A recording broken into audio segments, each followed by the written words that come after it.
последние 3 года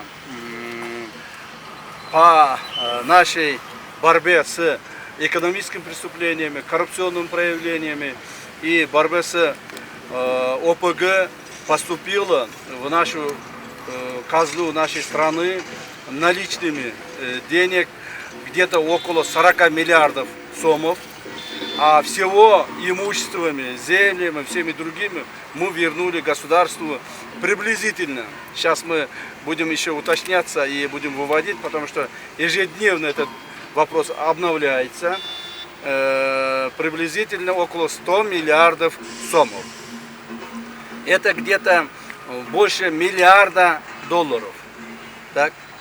Почему я говорю, а вы говорите, что там говорил Болот Темиров, наш бывший гражданин и бывший наш журналист, что якобы таких денег нету. Нет, он не знает. Он не знает всего этого.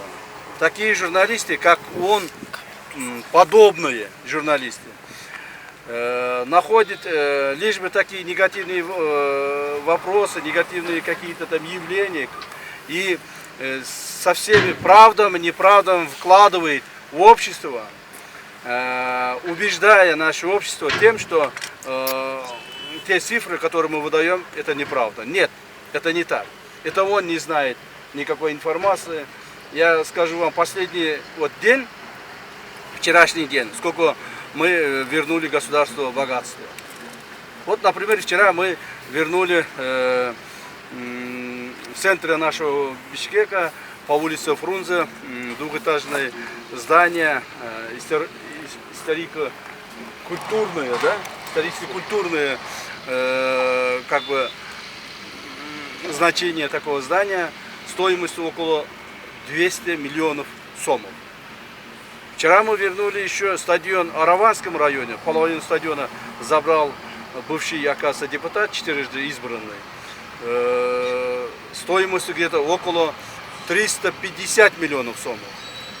Вчера мы вернули еще одно здание государству, профсоюзу. Это гостиница «Доступ», у которого никто не имеет по закону права завладеть этим имуществом. Но тем не менее, какими-то хитростями забрали 36% частные люди. Мы вчера как раз вот это 36% вернули государству. Это тоже стоимость где-то более 300 миллионов. То есть, если так посчитать, за день, может быть, за 2 дня мы вернули около миллиарда сомов. А наш неуважаемый Болот Тимуров говорит о каких-то там 500 тысяч сомов.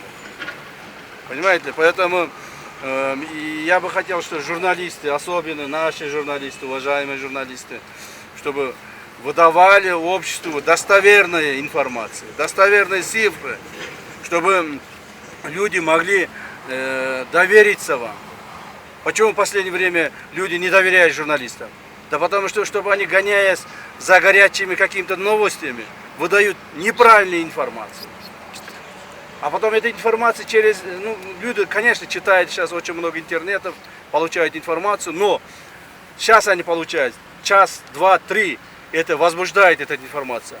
А через день-два эта информация становится ложью. Поэтому я прошу, уважаемые журналисты, хотели сегодня тоже своими глазами увидели, как мы строим по поручению нашего уважаемого президента стадион. Многие журналисты говорили о том, что там стадион не строится. Во главе руководства страны врет, неправильно говорит. И что это не получится. Нет, я вам еще раз говорю, нет, мы никогда не врали. И руководство страны каждое свое слово говорит выверенно. Каждое свое слово говорит уверенно в том, что это исполнится. Вот это, к этому есть пример. Наш строится стадион. Даст Бог, за 2 года мы этот стадион завершим и сдадим. Здесь будете в футбол играть. Наши уважаемые люди будут здесь собираться. Анча кылышайсыз. Ушул 100 миллиард боюнча соңку маегиңизде жакын арада ушу коррупция боюнча акча алынгандардын тизмеси жарыялана тургандыгын айттыңыз. Качан жарыяланат? Анан аякта кимдер болушу мүмкүн эми? Жарыялайбыз муну. Себеби дегенде бұл ақчалардың қайдан түшкөнін, кімнен түшкөнін, қайсы малда түшкөнін, жана қайсыл жаққа иштетилгенин біз коомчулукка ачык беришибиз керек. Муну біз беребиз. Азыр айткандай бул күндө мындай жаңыланып туруп атат да, күндө жаңадан кошулуп атат. Мисалы бир эле мисалды айтайын. Мына кече бүгүн кайсы күн? Бүгүн жума күнү. Мына кече 3-чү күнү мурдагы күн экен. Мурдагы күнү Матраимовдун бир офисин саттык биз 16 миллион долларга. 16 миллион долларга саттык. Азыр ошо 16 миллион доллар можете сегодня посмотреть на счету, специальном счету находится у Госкомимущества. Так? Это 1 400 чем-то миллионов. То есть мы ежедневно это все как бы обновляем, ежедневно. Сейчас мы у Раима Матраимова забрали, не то что забрали, он добровольно передал, пока добровольно передал около на 60 миллионов долларов своего имущества.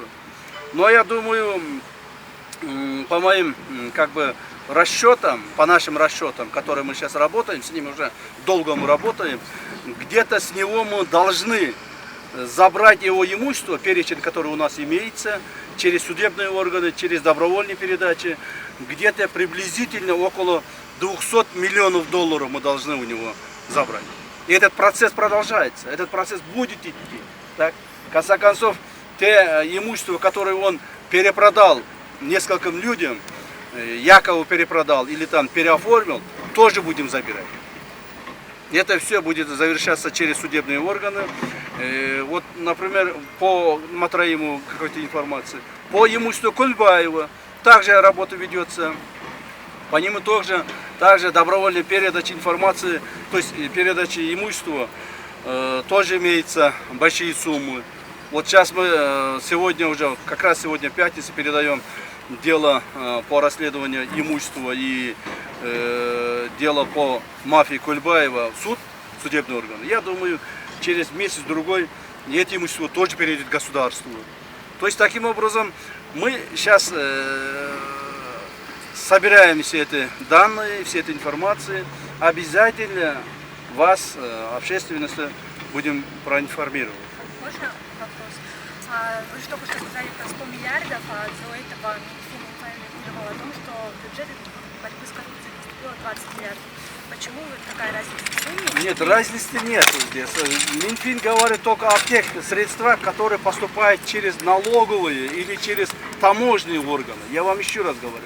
У нас есть другие тоже органы, через каких органов мы передаем. Например, через Стаффонд передаем, через фонд президента.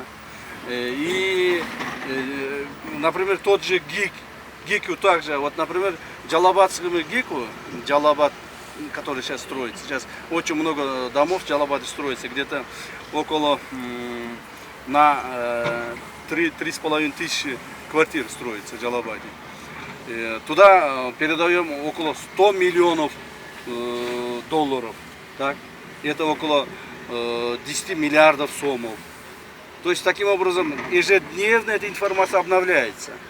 То есть все то, что мы изымаем у коррупционеров, у тех, которые людей последние 30 лет забирали у государства и народа, будем возвращать. Эта работа проводится, я очень надеюсь, эту работу мы доведем до конца.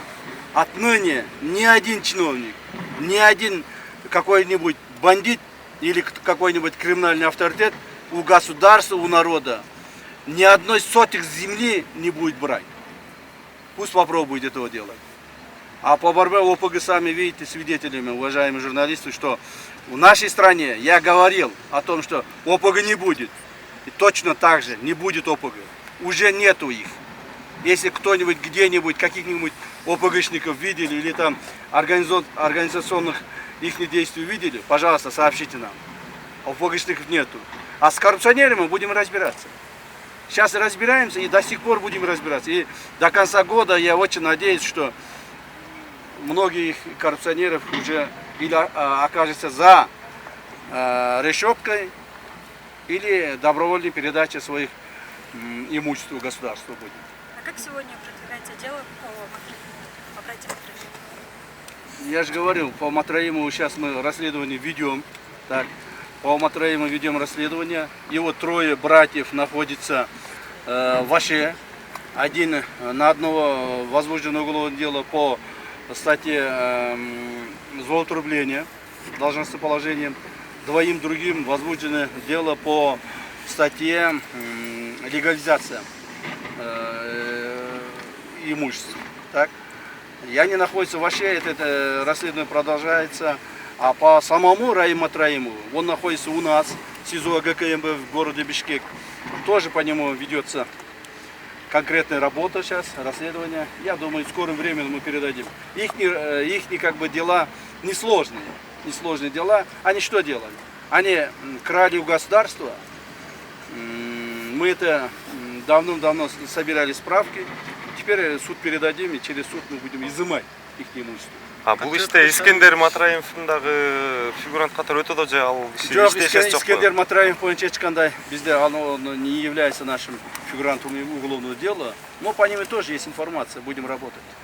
Камчы Кыдыршаев жана Матраим 3-1 тууганы ошто деп өдүңүз, алардын беренесин гана айттыңыз да, мүмкүн болсо конкреттүү түрдө кандай иштерди кылган үчүн, бир конкреттүү бир жерди сатып берген үчүнбү же кандай кызматтан пайдаланган мүмкүнбү? Мындайда мен силерге мунун баарын айтып берсем турсам көп убакыт кетет биринчиден. Экинчиден жөн как бы просто так человека посадить или там завести уголовное дело, это невозможно. Кому-то кажется, что у кого-то есть власть, кто-то возбуждает уголовное дело и кого-то там может посадить. Нет, это не так. Это не так. За каждым человеком, за каждым возбужденным уголовным делом есть большая ответственность. Поэтому этих людей мы посадили, за них мы ответственны, и они нарушили наши законы. Анан Раим Матраимовдун өлкө жетекчилерине кол салууга тиешеси бар деген релиз келген, маалымат бергенсиздер УКМК. Анан кармалгандан кийин өзү ушул ишти моюндап жатабы? Муну билесиздер да, ушул иштин негизинде биз Раим Матраимовду алып келдик. Это методы нашей спецслужбы. Так. Ушул иштин негизинде алып келдик.